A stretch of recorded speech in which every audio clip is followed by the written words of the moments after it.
Okay, we are live. Guys, we're live.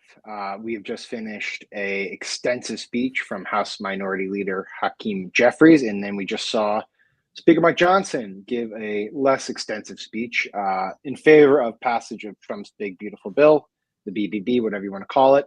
And now we are watching as the House is going to take a vote to pass this thing, which we assume will pass, and then it'll go to the president's desk. I'm joined by Sarah Longwell, publisher of The Bulwark, Jonathan Cohn, Andrew Egger, both esteemed newsletter writers for The Bulwark. Sarah, you're the boss.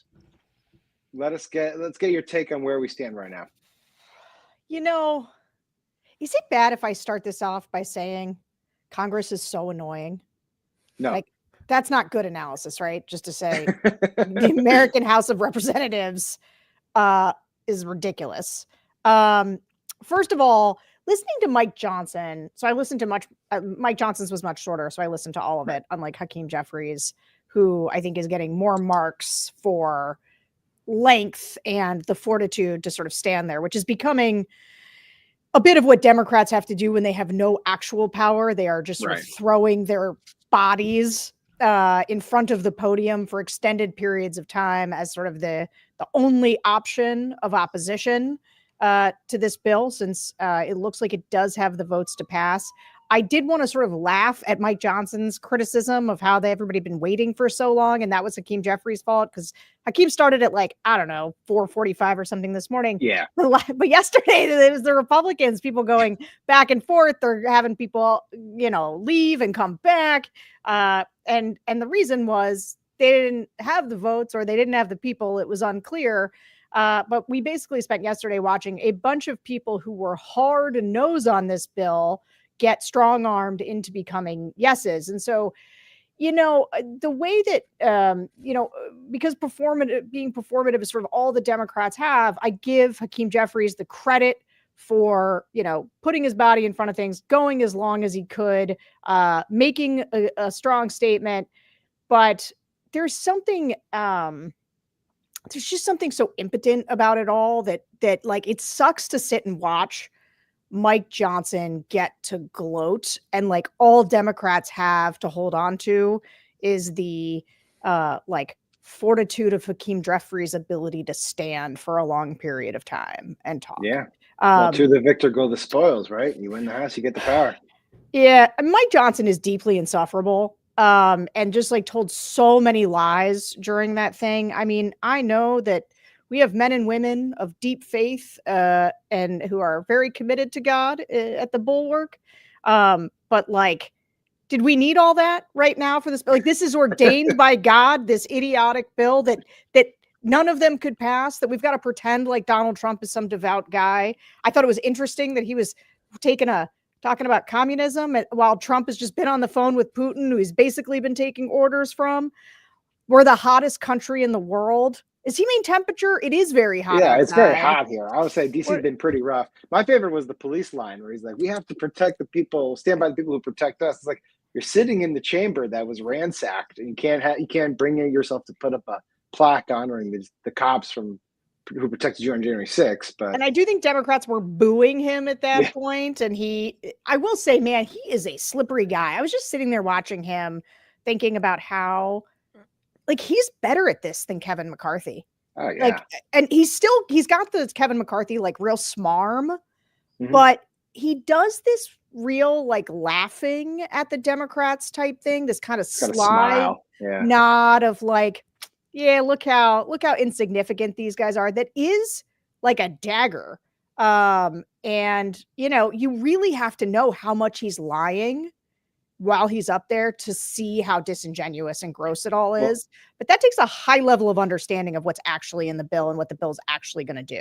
Yeah, Andrew, my favorite part was he spends 15 minutes being the Democrats are the Antichrist. They hate cops.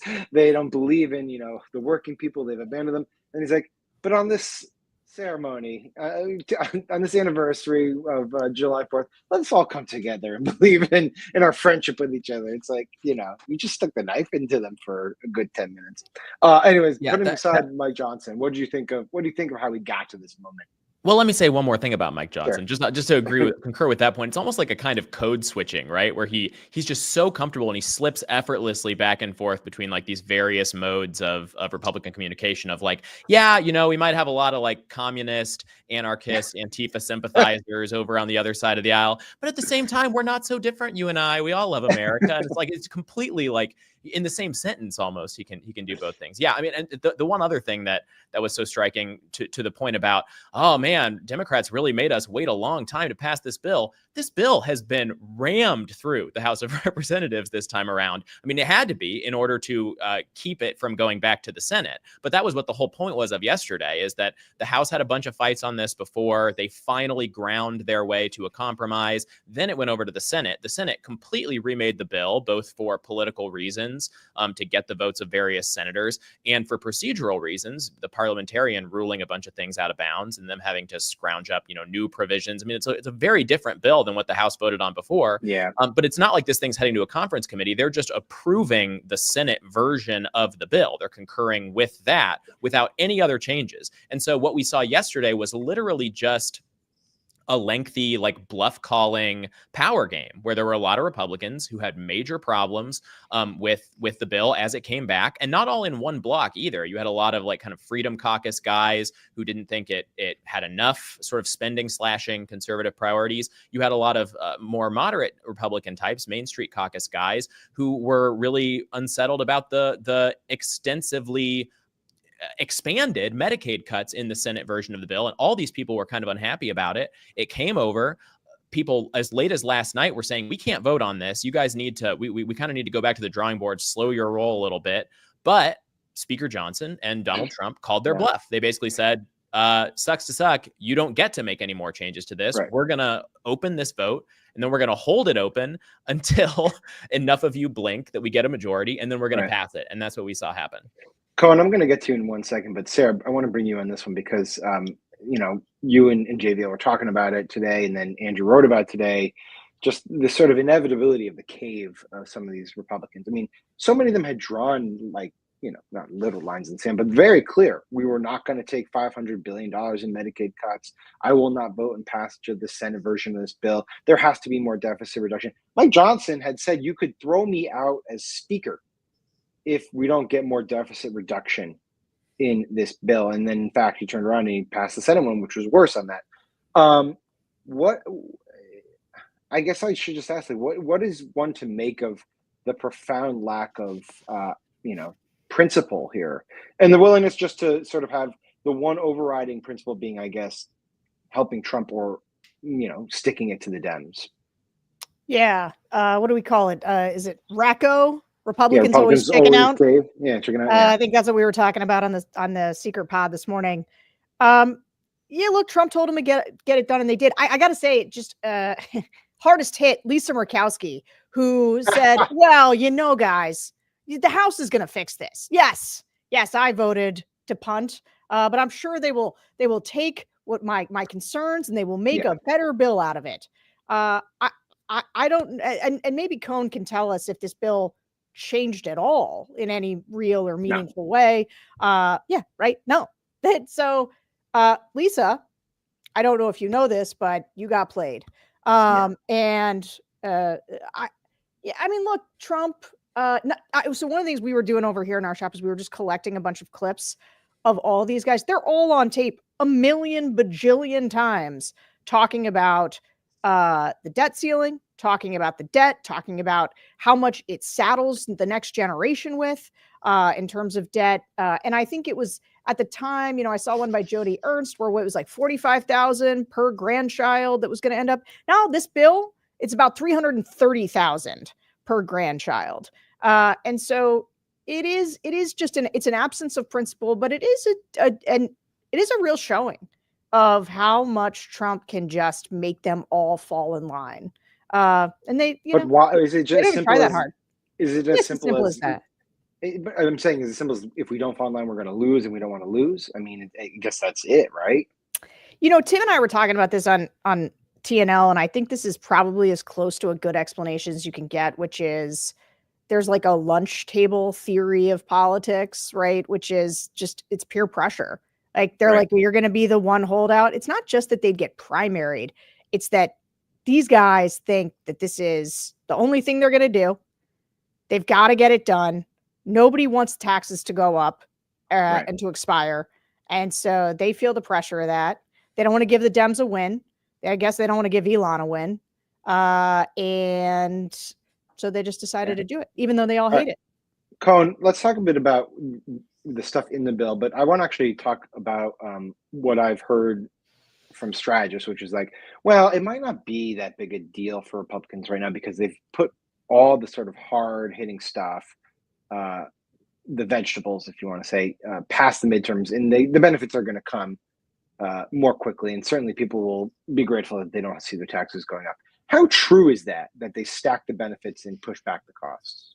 Yeah, I mean, I've heard that too. I'm skeptical. I mean, we'll see for a couple of reasons. One is that some of these cuts are going to hit soon. The cuts to the Affordable Care Act are going to affect the next plan year, which is, people are going to start getting their rate notices in September, October, and they're going to see that. You're going to see states and healthcare systems already starting to make plans. There was a story this morning about a clinic in Nebraska closing. Now, did that clinic in Nebraska close because this bill was going to pass? No. But I think that speaks to something else, which I don't know. The article write-up said that they anticipated the Medicaid cuts. Oh, did they? For that. See, I didn't even see that. Oh, well, there you go. So the news is ahead of where I even think it is. You are going to see that a lot. Very similar. You're going to see something very similar in the sort of, when factories are starting to close that were built up, to take advantage of the subsidies for clean energy that are getting yanked back. States are going to make budget decisions early and pull back on these things. I do think, obviously it depends a lot on how successful Democrats and other critics of this legislation can spotlight those stories and link them. But I do think they have two things going for them, which is especially in the healthcare space. People are primed to believe that Republicans have taken away healthcare to give tax cuts to the wealthy, which happens to be literally true in the case of this bill. So that's not a hard case to make. And then secondly, they own a whole lot of reality right now, right? I mean, right. Inflation goes up, and healthcare prices go up.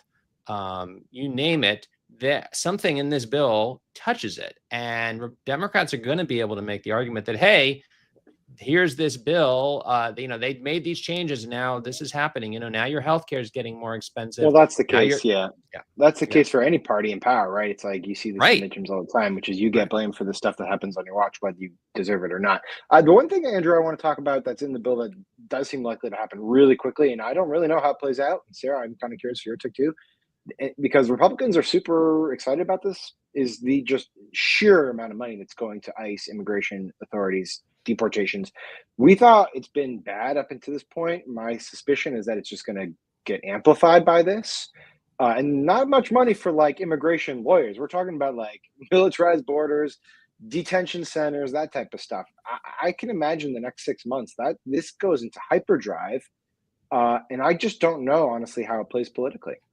Yeah, and you say kind of like mass deportation, right? But it's the money in this bill is not even necessarily directed toward deportation. What we're seeing is more of like a mass detention sort of center. Right. We're sort of seeing the White House pivot away from, or at least partially away from, this promise, to expeditiously get lots of people back to their countries of origin, because that's been snarled in the courts in all kinds of ways, and instead to do this new thing where they're standing up, have hundreds of tens of billions, hundreds of billions of dollars directed toward ICE and federal immigration enforcement to stand up new detention centers, to hire new agents, to basically just, keep people locked up here, even if they can't get them out of the country. And that's a shift. It was not, I don't think it was part of their original plan. Originally, they were kind of hoping to be able to sort of short circuit the ordinary immigration court process, which was a lot of the early moves they made, which got kind of stymied and bottled up in the courts, and those are all still ongoing fights. But in the meantime, I think we're seeing sort of a shift of emphasis here, where like if, you know, to whatever extent they are able to get away with getting around the immigration court system, to whatever extent the Supreme Court will let them do that, they'll keep doing that. But in the meantime, tons and tons of new money for ICE agents, tons and tons of new money for detention. And like you mentioned, only a very small amount of money to solve what a lot of people consider to be sort of the real bottleneck here, which is not enough immigration judges to process these people, to allow them to have due process and then make these sorts of judgments. Sarah, So I'm going to come to you very quick. Yeah, Sarah, I'm going to come to you quickly. Just want to give people who are watching state of play here. You see 2 nay votes. That's Tom Matzey and Brian Fitzpatrick of Pennsylvania on the Republican side. All Democrats but one have voted nay on the Democratic side. I guess there's just one person waiting. People are cheering pretty frantically right there. I wonder if that's because they hit the target. It looks like they have, according to news reports, they have hit the target, even though it's not reflected on the count there. But the bill is passed. Sarah, talk about the immigration component and then just sort of the legacy of this bill passing. I mean, Andrew did it. Andrew did it. Yeah. He's right. It's all about we're gonna. So I think, and I had these numbers yesterday in front of me. I don't have them right now, but I'm pretty sure it's about the funding for ICE previously was about $3.6 billion. It is now going, I believe, to either 45 or 46 billion. And so I tried to do the math on that live yesterday. It didn't work then. It's not going to work now, but it's an enormous increase in what we're going to put into detaining people. And this is on top of, us shuttling people to foreign countries. And, we just got the information last night about the conditions that Albrego Garcia was being detained in, which sounded horrific and god awful. And also about sort of the way in which they are putting on a show for foreign governments, right? Where like they take them to one place when, members of Congress or something are visiting. And then when the cameras aren't there, they're just beating these guys with sticks left and right. So I am, but it's interesting because the immigration part was really the carrot. Like for us, I think, people are, the American people, I know this from focus groups, do not realize like the particulars of how much money is going to the wall. I mean, isn't the wall built? I could have sworn they kept telling us the wall was built. They told us it was. Well, they got to build it again, I guess. They got to make it stronger and bigger, more beautiful. Yeah. But the American people, like, they're not asking for more detention centers. They're not asking for more ICE. I do think they are asking for deportations of criminals. They are asking for a closed border. I think those are true. But there's a lot in this bill that is a real stretch on what the American people have asked for. Also, this is where Mike Johnson, like the hubris of the way he's talking about the bill with, the American people have been telling us to get this done. No. There is not a poll that shows that this thing is popular, and the more people are learning about it, the less popular it's getting all the time. But didn't you think the JD Vance tweet yesterday was kind of telling, where he said everything else is kind of minutia? No, he said it's immaterial. Immaterial. Sorry. The only thing that matters to JD Vance and what he was trying to convey to voters is like, we care about this ICE money. We care about the immigration money. Right. Everything else is immaterial. But of course, now, is 46 billion a lot of money for ICE? It sure is. I believe it makes them like one of the largest now forces. Andrew, did I read this in your newsletter today? The Ian Bremer tweet. Yeah, they have their money is almost bigger than a bunch of militaries. On the globe. Yeah. It's like ICE is now going to be bigger than a lot of other countries' militaries, which I actually don't think Americans were voting for. But so both the bill is unpopular, and there's a whole, this idea. So one of the things Johnson was doing, and this is what I meant before about saying you have to know a lot about this bill to see how much he's lying. But he kept saying, like, we are giving working class Americans the tax relief they need. Well, not really. I mean, the tax benefits, it's an extension, by the way. They're just like going to keep them going. But for working class families, it's quite nominal. And again, love a tax cut here, assuming you're not $37 trillion in debt.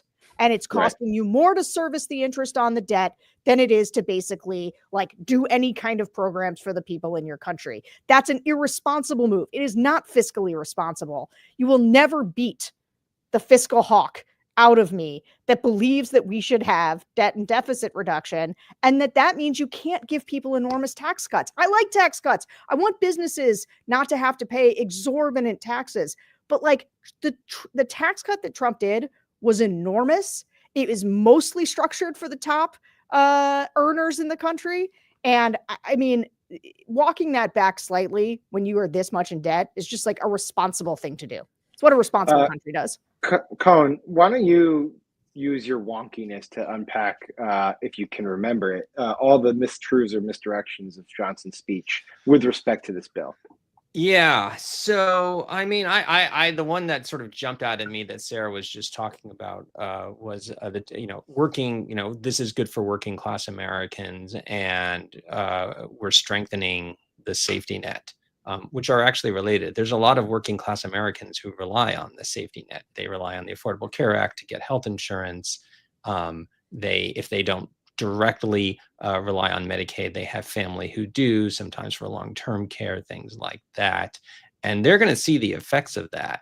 Again, for the sake of a nominal tax cut, this idea that I think they had, that the fact they have constantly tried to sell this bill as somehow strengthening Medicaid and strengthening food stamps and protecting them, I think is a sign of the political weakness here. I mean, you can be in favor of this bill, you can be against this bill. You can believe government needs to be a lot smaller, we're better off with the tax cuts, great. But they're not defending it that way, right? What they are defending it as, we're actually making these safety net programs stronger. And there's just not a universe where that's true. You can't take $1.3 trillion out of all these programs and not leave millions of people either without access to healthcare, struggling to pay for their food bills. They know that's unpopular. That's why they keep denying it. And I think, the question going forward is, how long can they keep denying it? What point does reality intervene with that? And can they be held accountable for it? And just on the Medicaid front, I mean, just quickly, if you can, just unpack what, because that's such a huge component of this. And you have all these people insisting, well, we're not really going to take benefits away. You had these videos of Trump resurfacing saying, we're not going to touch Medicaid. You had all these people like Don Bacon say 500 billion in Medicaid cuts is my red line. Just what is going to happen to this program in the next 3 years? Yeah. So, I mean, they phase in, the Medicaid cuts do phase in over time. And of course, by design, there's not one giant cut. It's several smaller cuts that are hard to explain, which I think is part of the political genius of this. You can't glom onto any one bit and say this is what they're doing, because it's only one small part and it takes 10 minutes to explain each one. But you have, they sort of fall into some buckets, right? I mean, you have these work requirements, which say that if you're an able-bodied person and you're on, and you don't show that you've sort of been working or looking for work, or you have a disability, then you don't get Medicaid. There's a second set of changes that involve rearranging some of the financing that states use to get money from the federal government that works out to less money coming into the states. And there's a third set of changes, that just change all kinds and make all kinds of tweaks to the enrollment procedure for getting on the program. And any one of these, you can debate them, and some of them sound, actually, I think, and Sarah can back me up on this, the work requirement piece is the one that I think does poll well. People say, yeah, that sounds right to me. But we know from reality that what these really are is they're paperwork requirements. You throw up a ton of obstacles in front of people. You say you have to go through this hoop, that hoop, that hoop, file this paper, that paper, that paper. The systems get messed up. You're dealing with people who are doing seasonal work, sometimes don't have great access to technology, and they just end up falling off. And they know that. I mean, this is by design. We know statistically that most people on Medicaid either work or have a disability or are a caregiver. And the numbers they have, there's no way to get the savings they want if you're not kicking people off who qualify for Medicaid. And they know that. All right, let's just finalize this by going big picture here. And Sarah, you can start. And I want to just kind of push on this point. We're 6 months in, more or less, to Donald Trump. If you look at these 6 months, here you see the last member of Congress, Ralph Northam, coming in to vote. And that's why they held this open. I don't know where he was, whatever. It passed. Anyways, 6 months in, Donald Trump, if you compare this to the first term 6 months, I think objectively speaking, way more effective, way more stuff done. I'm not saying it's I certainly don't agree with what he's done, but I think it's fair to say that the institutions are not holding as well as we would hope they had. And on top of that, he seems to be working Washington, D.C. in a much more efficient and effective way than he had in term one. And you can see by the fact that they passed this and they did not get Obamacare repeal done. So what are we to make of Trump? Is this an apex power moment? Is this just the state of the Republican Party? What do you make of Trump in this moment? It's an interesting question if it's an apex power moment. I remember really thinking his apex power moment actually was in 2022 when he had lost the election, but he had convinced people that he won, and he got to basically handpick every primary challenge, like the primary winner. And I wrote a piece about it at the time. The JVL would make a joke right now because I wrote it for the New York Times. But like his ability to basically clear, I mean, JD Vance was not going to win that primary if Donald Trump hadn't intervened and endorsed him. And so I think part of what we're seeing is not just apex. It's like there's been an evolution of Donald Trump he's run out over time.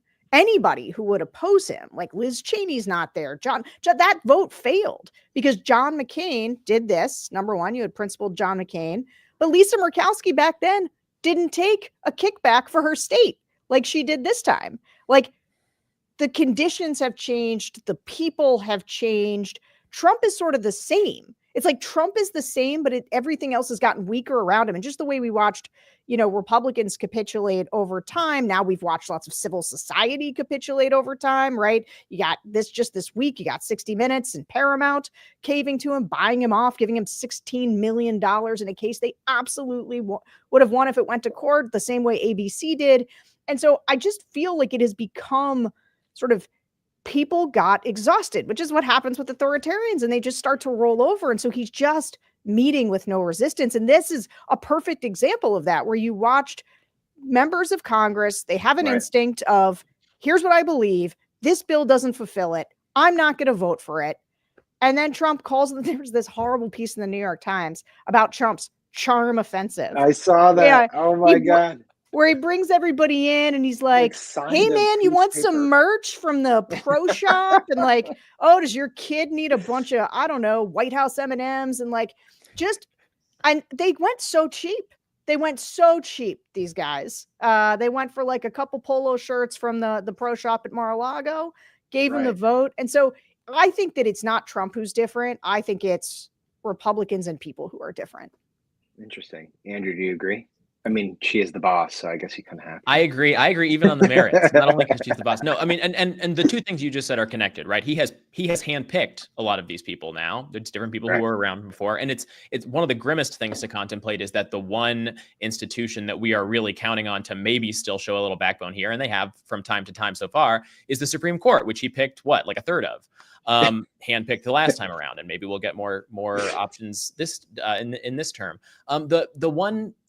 So yeah, I mean, I hope it's an apex power moment. I hope, because that would imply that it diminishes going forward. And not, yeah, I mean, sure, why not? This is the apex. This is the worst it's going to get. Well, they're not doing another big bill.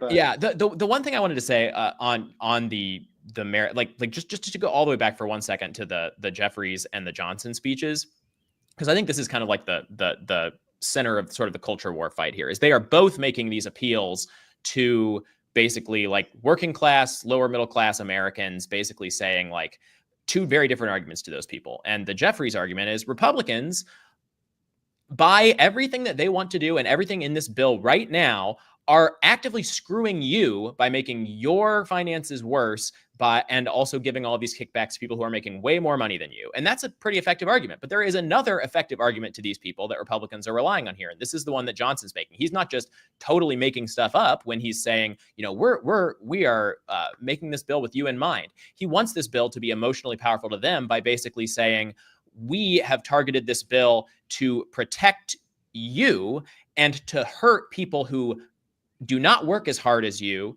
who are making less money than you, but who get to cheat the programs and get to get to skate and get to, live as well as you do without working as hard as you do. And there's an emotional power to that argument as well. And Republicans, that's the kind of grievance that Trump, eats for breakfast, lunch, and dinner. And that is kind of the beating heart of the party right now. And I think the big question is just going to be, to what extent does that message get beaten up by the actual facts of the matter, like what Jonathan was talking about before, because people are, people are not going to see that play out in their own lives for the reasons that you talk about. These cuts are going to hit Trump voters, even some of the very Trump voters who might have been nodding along if they'd heard Johnson's speech today.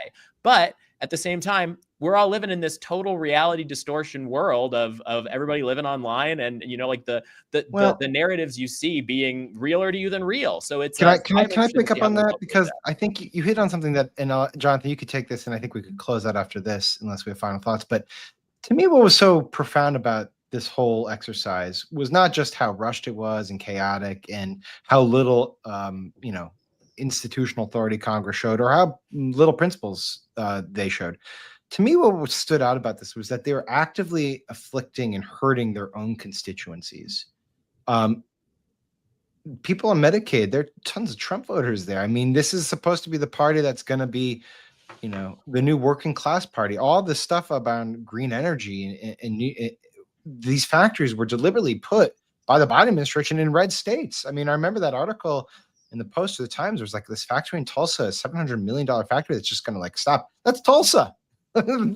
Not like, it's this in Boston. And if you're willing to do that to your own people, that to me, I just didn't quite comprehend.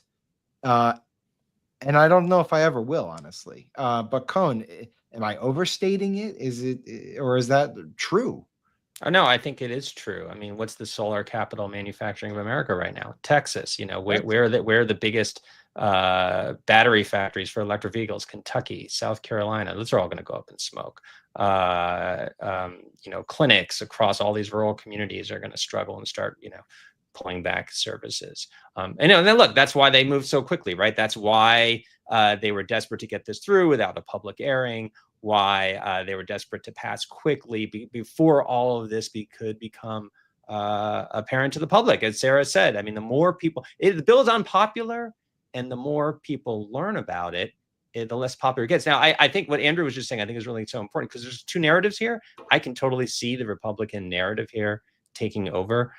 And I was thinking back, and you guys probably all remember this, but I was thinking back to when the ACA passed. And you remember Boehner gave that speech, hell no, we're not going to pass. Yeah. And I remember a lot of Democrats kind of rolled their eyes at that speech, but looking back, that was kind of the galvanizing moment for a lot of the conservatives. And I don't know how much the speech itself mattered, but something Republicans knew that I think Democrats failed to appreciate after the ACA passed was that the fight to frame it keeps going, and implementation matters.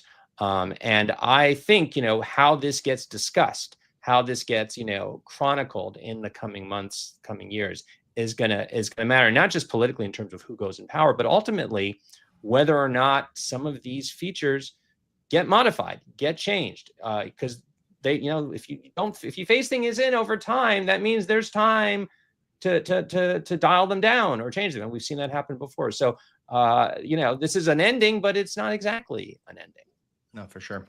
All right, Sarah, final thoughts? So I just, on this, it's their voters. This is a new phenomenon that I think Republicans are still slightly adjusting to. They're aware when they give lip service to working class voters that they have a new coalition that is made up of people who are much less wealthy than their coalition from 15 years ago.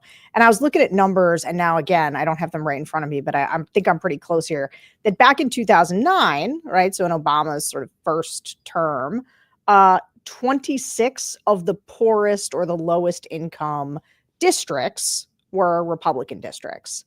Now, today, in 2023, I think it was actually, so it's even a couple years ago, it's 60 of the poorest, most low-income districts are Republican districts. I'm watching Andrew make a face like that's not right, but I'm pretty sure it's right. Face. I have no idea. Okay, all right. Well, I am. It's news to me.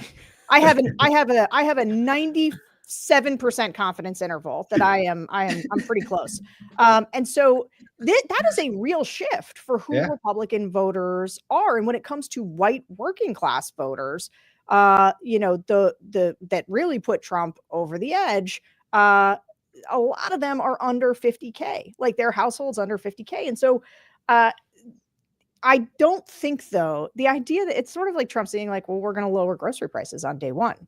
I mean, it is what you're seeing here is just an absolute willingness to lie. And I don't, if Republicans were just be honest about what it is they're doing, that would be one thing. Like, because it used to be the Republicans would say these programs are unsustainable. They're unsustainable for the following reasons. Like, we've got to get the debt under control. Like, none of that is what we're talking about here. I also just want to say on Medicaid real quick, there's this idea that A, it's a bunch of illegals on Medicaid. No.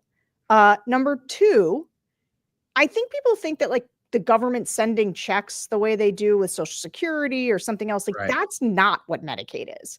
It is just that you are able to see a doctor and that's it. Like you're able to go to the doctor. And so there's no freeloading. Yeah, it's sort of a different thing. Right? They're not just like collecting stuff or no, they go there when they're sick and get healthcare. And when you don't treat people, there's a lot right now, like people get like, people are going to die, which is true. But the reason that they are going to die is because they're not going to be able to go to the doctor. But it's not just that people will die. It's also that people will let conditions go for a very long time. And it will ultimately, in the long term, probably be more expensive when a lot of poor people don't have access to preventative care. And so I just, I don't think that this is a president or Republican members of Congress, like they don't really care about people and they don't care about the fiscal responsibility or sustainability of it all, which is why it feels so empty and cynical right now, I think. Yeah, for sure. Well, we'll see tomorrow. They're going to have the bill signing and then begins the process of selling it, implementing it, framing it, debating over it. This is, just the beginning in some ways. All right. Andrew Egger, Sarah Longwell, Jonathan Cohn. Thank you guys for doing this. To the audience who watched, honestly, thank you for doing this. It's been a journey. We've had a couple of these live streams over the past week or so, and they've been great. We appreciate your feedback. We appreciate your support. Subscribe. Go become members. Yes. Yesterday we hit 100,000 Substack subscribers, which was a momentous achievement for us. If you're not part of the community, I would recommend you do it. It's such an amazing community. We're producing so much good quality stuff, including stuff like this, although this is for free. So subscribe to the Substack, subscribe to our YouTube page as well, where you get stuff like this. Have a great 4th of July, guys. You have a great 4th of July too. We will talk on the flip side. Take care. Happy 4th. America's still a great country.